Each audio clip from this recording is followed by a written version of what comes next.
नमस्ते। जरा सोचिए, एक ऐसा त्योहार जहां नई फसल की खुशबू, आग की गर्माहट और सदियों पुरानी रस्मों की आवाजें एक साथ मिल जाती हैं। आज हम आपको लेकर चल रहे हैं पूर्वोत्तर भारत, बोडो समुदाय के दिल में उनके सबसे बड़े त्योहार मागो दामासी को करीब से जानने के लिए। ये त्योहार समझिए पीढ़ियों से बोडो संस्कृति की जान रहा है। उनकी जमीन और उनके पुरखों से जो गहरा नाता है ना, ये त्योहार उसी को दिखाता है। ये सिर्फ फसल काटने का जश्न नहीं है, बिल्कुल नहीं। ये तो भरपूर उपज, ऊपर वाले का शुक्रिया अदा करने और पूरे समाज के एक साथ आने का एक जबरदस्त त्योहार है। ये बात इस त्योहार की आत्मा को बिल्कुल सही तरह से पकड़ती है। मतलब माघो सिर्फ एक त्योहार नहीं है, बल्कि ये वो मौका है जब पूरा समुदाय एक साथ आकर अपने रिश्तों को, अपने सामाजिक बंधनों को और भी मजबूत करता है। तो चलिए देखते हैं कि आज हम क्या क्या जानने वाले हैं। हम बात करेंगे कि ये त्योहार फसल से कैसे जुड़ा है, इसकी खास रस्में क्या हैं, यहाँ के पकवानों में क्या खास है और आज के जमाने में ये त्योहार कैसे मनाया जाता है। तो सबसे पहले आइए समझते हैं इस त्योहार की आत्मा को। आखिर मागो है क्या, इसका इतिहास क्या है और इसका मतलब क्या है। देखिए, इसका राज तो इसके नाम में ही छिपा है। दमासी, दो मतलब टू और मासी मतलब महीना, यानी 2 महीनों का संगम।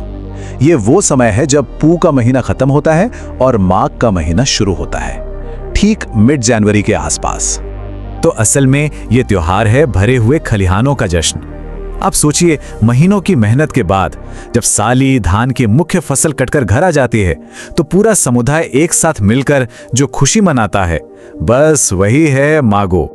और ये कोई बस एक दिन का त्योहार नहीं है, बल्कि पूरे साल की मेहनत का नतीजा है। देखिए, गर्मी में साली धान की खेती शुरू होती है, मॉनसून में देवी मायनाओं की कृपा से फसलें बढ़ती हैं और सर्दियों की शुरुआत में कटाई होती है। और फिर जब जनवरी के बीच में अन्न भंडार भर जाते हैं, तब मनाया जाता है मागो दमासी। ये दिखाता है कि बोडो लोगों का अपनी जमीन से कितना गहरा नाता है। ठीक है, तो अब हमें ये तो पता चल गया कि ये त्योहार क्यों मनाया जाता है। अब जरा देखते हैं कि इसे कैसे मनाया जाता है। दावत, आग और पूर्वज, ये तीनों चीजें मिलकर इस त्योहार को कैसे खास बनाती हैं, चलिए जानते हैं। और हाँ, मागो सिर्फ एक सामाजिक जश्न नहीं है, ये एक पवित्र जिम्मेदारी भी है। इसकी जड़ें बेथौवाद से जुड़ी हैं, जो सिर्फ एक धर्म नहीं, बल्कि बोडो लोगों के लिए जीने का एक तरीका है। इस दौरान समुदाय अपने सबसे बड़े देवता बाथो ब्राई और प्रकृति के 5 तत्वों की पूजा करता है और अपने पूर्वजों को भी याद करता है। अब जरा कल्पना कीजिए, हवा में एक अलग ही उत्साह है, ढोल की आवाजें गूंज रही हैं और पूरा का पूरा गांव त्योहार से ठीक पहली शाम की तैयारी में लगा है। इस शाम को कहते हैं उरुका। ये तैयारी कोई 1-2 दिन की नहीं होती, बल्कि हफ्तों पहले शुरू हो जाती है। महिलाएं पीठा बनाने और जौ यानी राइस बियर तैयार करने में लग जाती हैं। इस शाम को 2 बहुत ही दिलचस्प चीजें बनाई जाती हैं।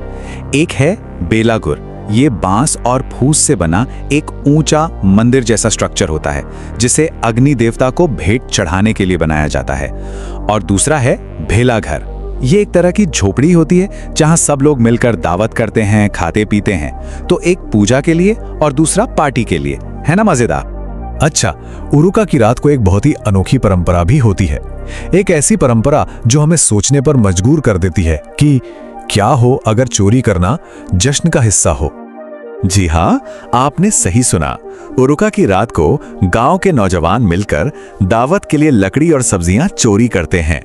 पर इसे कोई अपराध नहीं मानता, बल्कि ये इस बात का प्रतीक है कि गांव के संसाधन किसी एक के नहीं, बल्कि पूरे समुदाय के हैं। ये एक तरह से कम्युनल ओनरशिप को मजबूत करने का तरीका है। और फिर आती है मागो की सुबह। दिन की शुरुआत होती है कुछ खास रस्मों के साथ।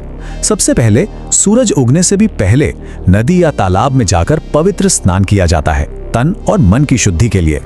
फिर पूरा समुदाय एक साथ मिलकर उस बेलाघुर को जलाता है और उसकी पवित्र आग में हाथ सेकते हैं। इसके बाद घर की महिलाएं गोबर से घर को पवित्र करती हैं और अन्न भंडार को सील करती हैं, ताकि फसल सुरक्षित रहे। और सबसे आखिर में, लेकिन सबसे जरूरी, दावत का पहला निवाला ग्वथुस्वी बाउनाई रस्म में अपने पूर्वजों को चढ़ाया जाता है।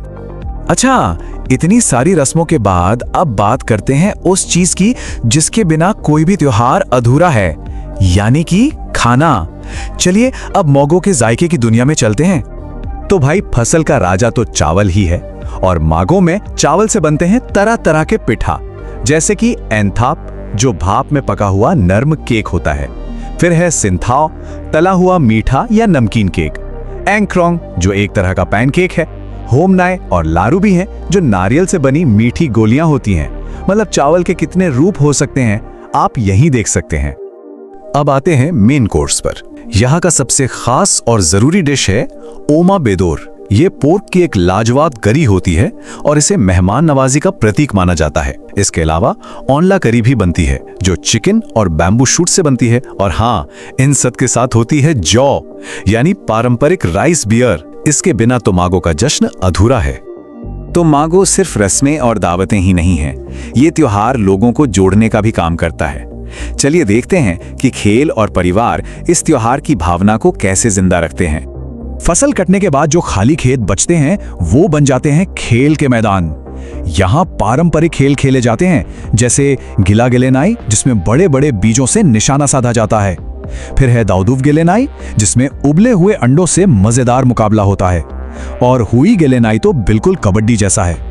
ये खेल सिर्फ मजे के लिए नहीं है, बल्कि ये लोगों को एक साथ लाते हैं और पुरानी परंपराओं को जिंदा रखते हैं। और हाँ, मागो का मतलब है परिवार। ये वो समय है जब सब लोग अपने रिश्तेदारों के घर जाते हैं, एक दूसरे से मिलते हैं, और एक बहुत ही खूबसूरत रस्म होती है। इसमें घर के छोटे अपने बड़ों के पैर छूकर आशीर्वाद लेते हैं। ये परिवारों को जोड़े रखने का एक बहुत ही अहम तरीका है। लेकिन सवाल ये उठता है कि इस तेजी से बदलती दुनिया में मागो दमासी आज भी उतना ही जरूरी कैसे बना हुआ है? परंपरा और आज के दौर के बीच क्या चुनौतियां हैं और क्या नए मौके हैं? अब जाहिर है वक्त के साथ चीजें बदलती हैं, तो मागो मनाने का तरीका भी थोड़ा बदला हुआ है। गांव में जहां बड़े बड़े अनुष्ठान होते हैं, खुले खेतों में खेल होते हैं, वहीं शहर में ये सब कुछ एक सीमित जगह में होता है।